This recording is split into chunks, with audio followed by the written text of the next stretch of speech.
一昔前には魔法と呼ばれていた映像の数々。これらは全てコンピューターグラフィックによって作り出されたものです。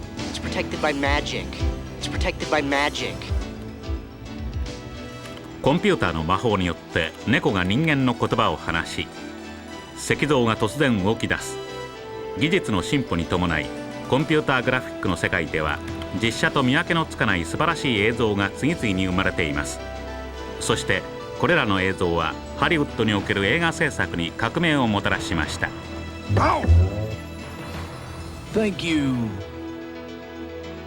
この最新技術による映像作りを芸術の域にまで高めた人物がロバート・エイブルです。彼のこれまでの作品はそのままコンピューターグラフィックの発展の歴史を物語っています。今回は映画「フォーカス・ポーカス」の制作過程を通じて最先端の技術をご紹介しましょう。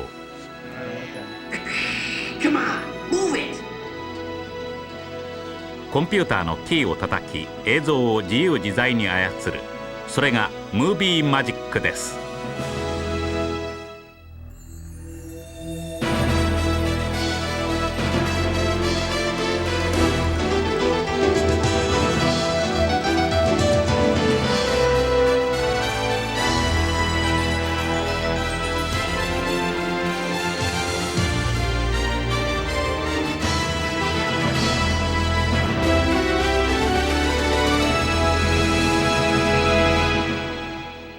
That's great. This will be the tie-in. Right. I feel like he's too far away from us. フォーカス・ポーカスでは魔女が男の子を猫に変えてしまいます。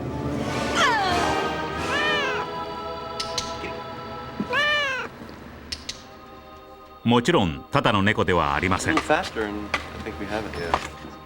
この猫は人間のように振る舞い、人間の言葉を話すのです。Studio first came to us with, by the way, can you guys do talking animals? And I said, well, be a little more specific. He says, well, we have this character, it's a cat.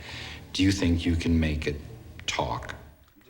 バート・テレーリはコンピューターグラフィックの制作会社リズム&ヒューズ社の特殊効果スーパーバイザーです。この制作会社は物に感情を表現させる映像作りを得意としています。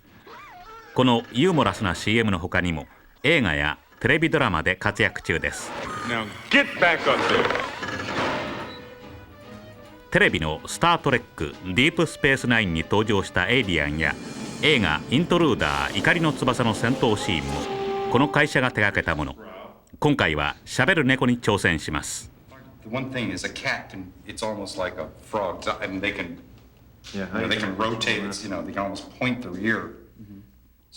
ロデューサーが要求しているのは本物の猫がしゃべっているように見える映像です。コンピューターグラフィックだと気づかれないようにしなくてはなりません。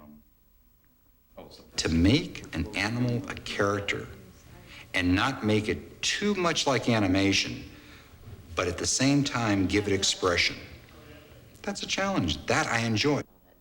作業の手順はこうです。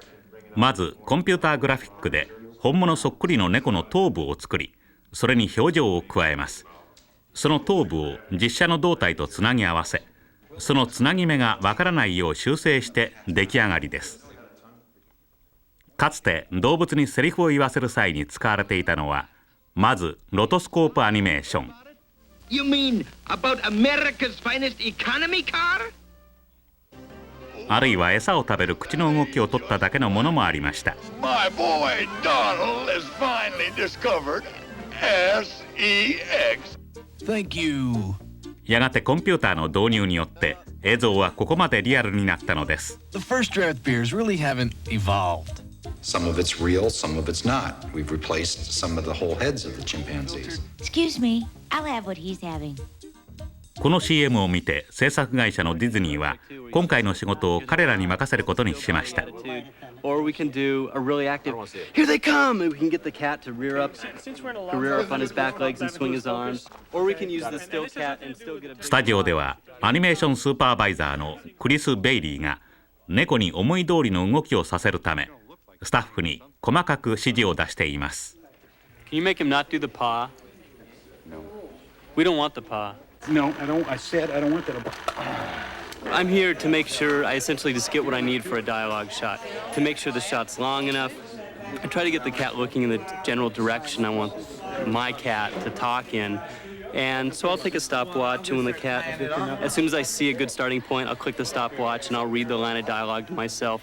And as soon as the cat breaks away, I'll click and see if I have it. Right like that could happen. Here they come, like that. Great. So we get here they come and then an accent on come. Good. I like it. Or on, we could do the whole thing on the way up too. Right. Whatever Excellent. Peter's happy with. Excellent. Okay. Okay. 一方、リズム&ヒューズ社の模型担当キース・ハンターは猫の顔を相手に奮闘中です。この像の表面には字解が張り巡らされており、それをペンでなぞることによってコンピューターに位置をインプットすることができます。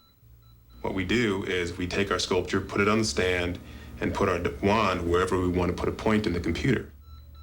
この作業はデジタルエンコーディングと呼ばれるもの。特殊なペンが字解の中のそれぞれの点の位置をコード化して読み取ります。この情報がコンピューターに送り込まれ、画面に立体の映像が描かれていくのです。And so what happens in the end is that we get a sculpture in the computer that looks like this real sculpture that's based on all the coordinates that we entered with this stylus within this magnetic field. ハンターの作業によって出来上がったのがワイヤーフレームモデルと呼ばれるこの立体映像です。次はアニメーターのコリン・ブレイディがそれに手を加えていきます。It starts off as an actual sculpture, and then it's scanned into the computer, digitized. So this is taken from a real sculpture and connected, cleaned up a little bit. This is made up of 30,000 polygons, little squares and triangles.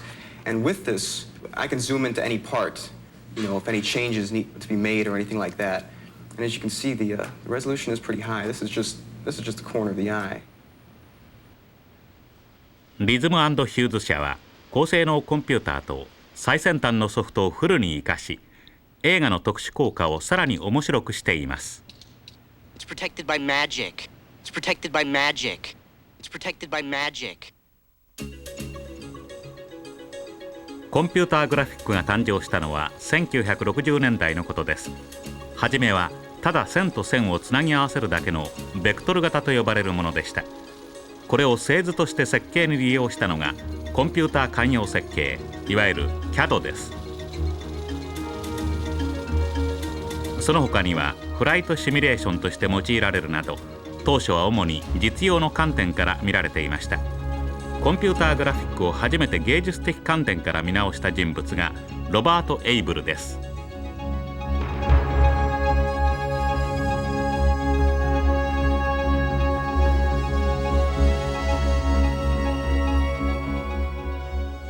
エイブルがベクトル型グラフィックを最初に映画の世界に持ち込んだのはディズニー映画「ブラックホール」のタイトルバックでした。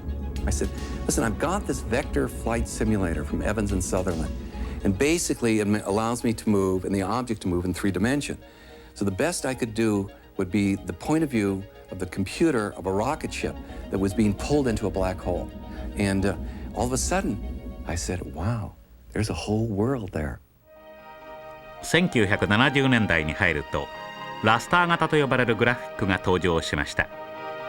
線だけのベクトル型と違い、色や質感、影なども自由に表現できるようになったのです。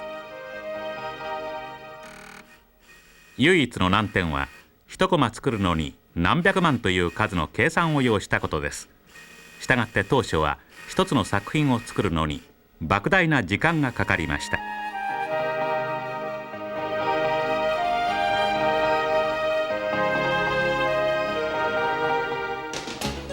こうした制約があったにもかかわらず、ロバート・エイブルはさらにコンピューターグラフィックの可能性を追求していきます。彼の設立した会社エイブル&アソシエイツは独自のプログラムを開発し、次々と画期的な映像を作り出していったのです。そして彼らの手がけたテレビコマーシャルブリリアンスによってコンピューターグラフィックの歴史は大きく変わります。俗にセクシーロボットと呼ばれるこの作品において、彼らが目指したのはロボットに人間のような滑らかな動きをさせることでした。1982年当時、そのようなことは不可能だと考えられていましたが、それにあえて挑戦したのがランディ・ロバーツです。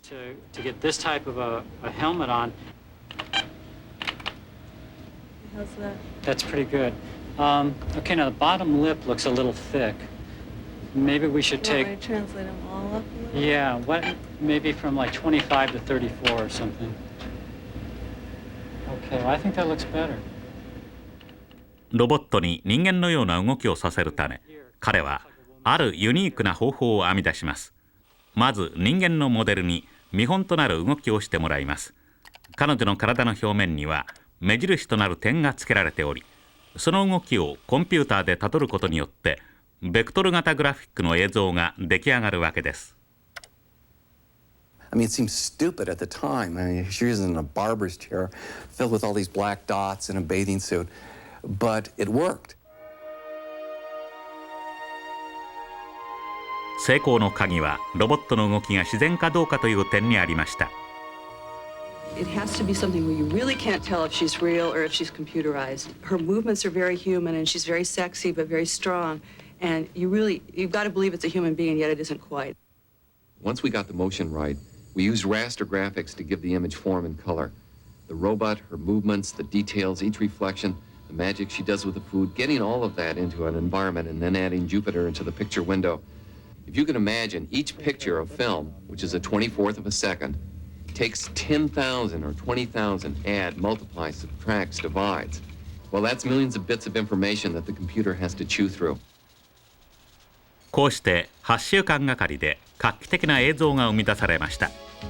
この作品によってコンピューターグラフィックの技術は飛躍的な進歩を遂げたのです。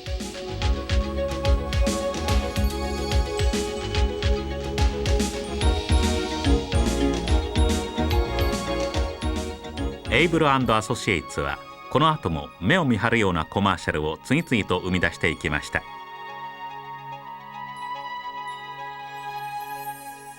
彼らはコマーシャル界のアカデミー賞であるクリオ賞を33も獲得し、コンピューターグラフィックを世に知らしめたのです。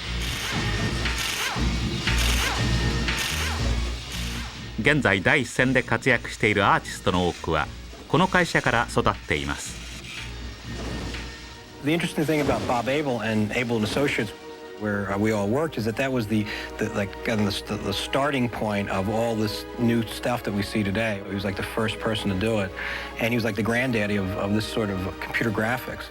Well, I worked at Robert Abel and Associates for about 11 years, and we did extremely creative work there. We were definitely at the cutting edge of motion graphics and computer graphics. 1987年、ヒューズはエイブル&アソシエイツから独立し、リズム&ヒューズという自らの会社を設立しました。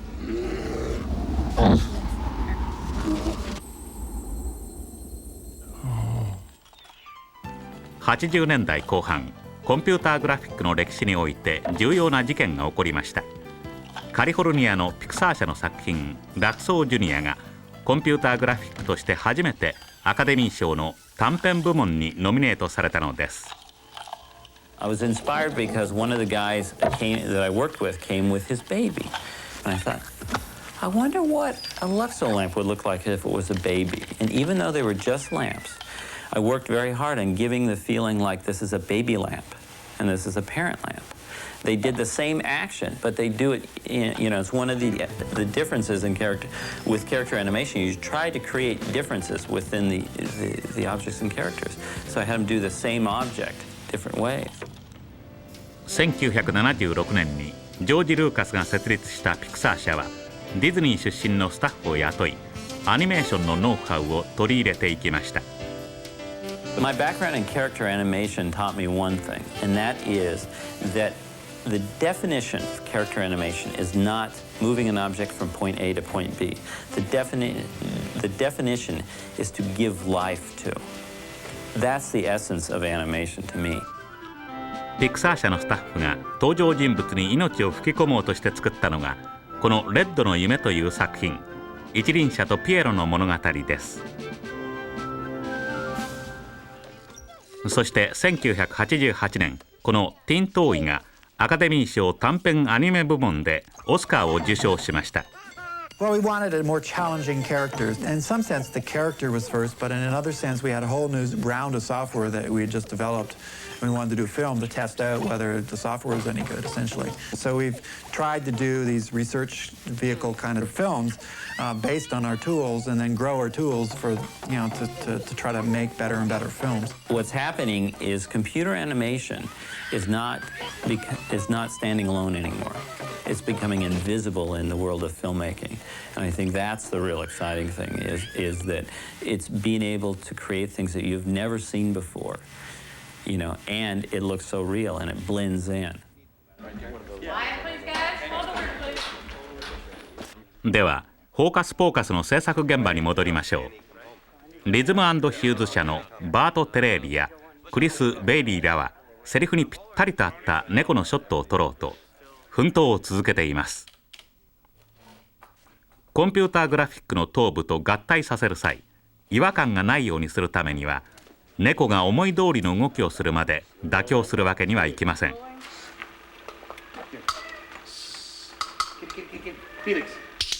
Don't you think his head needs a little bit more room? 長時間の撮影の末、ようやく OK が出ます。Excellent. Okay. このフィルムをコンピューターの画面に取り入れ、早速合体作業に取り掛かります。It's handled exactly like traditional animation. You have a voice tape, and you listen to it over and over again, and we animate the head. And when we get that moving with the right rhythm to the dialogue, then we go in and we start animating the eyes, and animating the ears, and animating the mouth for expression. Come on, move it! So this is the first thing we're starting with, which is the actual shot from the movie. And there's the cat doing a little pose. And there's a line of dialogue that we also have on the computer that I can listen to as he's moving on my headphones. And so this is basically what we start with. And I'll just turn on computer model of the head. So that little green object here, this is the three-dimensional computer model that we put over top. And this is what we're animating in this motion editor program that we have here. And you can see him saying his line. And his head is just moving pretty close to where the real cat's head is. But we're going to take out the cat's real head and put our computer head on top. So in this way I can see it, the way it's going to look in the real scene.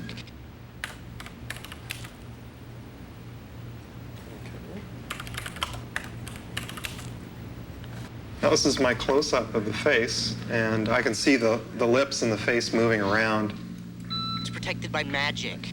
It's protected by Again, magic. that's in real time. It's protected by magic. And I can also step through frame by frame and match up real precisely to what he's saying. コンピューターアニメーションプログラムと呼ばれるソフトを使えば、表情を動かすのも簡単です。We have things that are like little magnets that are floating around on the face, and they're centered on different areas, so I can move, let's say I'm going to move this upper lip here. I'm just pulling his lip up into a sneer, but now he's sort of got a little snarl on his face. 彼らはよりリアルな映像を作り出そうとしていましたが、最初に出来上がった猫はリアルすぎるという理由から NG が出てしまいます。They have nice, long, pearly white teeth, and they come to a nice sharp point that I think if any of us have been bitten by one know that, ooh, they can puncture. Well, the studio felt that possibly that didn't connote a friendly cat. こんな時もコンピューターアニメーションプログラムを使えば即座に歯の部分だけを調整することができます。We went through a little process of making the gums, making a tongue, and then shrinking the teeth down just a little bit, so it became not quite as objectionable to the studio. 次に画面上から実写の部分を消去します。そしてそこにコンピューターグラフィックの頭を乗せます。One of the hard parts in this scene is blending in the fur, the computer graphic fur to the real fur. 質感を調整するこの作業はテクスチャーマッピングと呼ばれます。Extra onto that. In a sense, we peel off the cat's fur and map it on to the model. Then the head is there. Now that's without the eyes. The eyes and the whiskers are rendered separately. Then we start lighting the teeth, lighting the eyes, twisting the ears to see if there needs to be nuances going on, whether the brows go too high, too low. From there, we go to high resolution, show it to the studio, and they say yes or no. That's the process. Roll, please. Sweet. Kitty good, kitty. こうした緻密な作業を一つ一つ積み重ねることによって観客がすっかり騙されてしまうような素晴らしい映像が出来上がるのです。80年代にはこうした映像を作り出すのに最低数ヶ月はかかっていましたが、コンピューターの性能がアップしたおかげで時間は大幅に短縮されました。ロバート・エイブルから現在に至るまでコンピューターグラフィックはさまざまな驚きの映像を生み出してきました。今後この世界はどのように変わっていくのでしょう。I don't know where the next breakthrough is going to be happen, but so far you can't say it can't be done. コンピューターグラフィックによって今後映画の可能性はますます広がり、私たちをさらにイマジネーションの世界へと導いてくれることでしょう。不可能な映像を可能にする、それがムービーマジックです。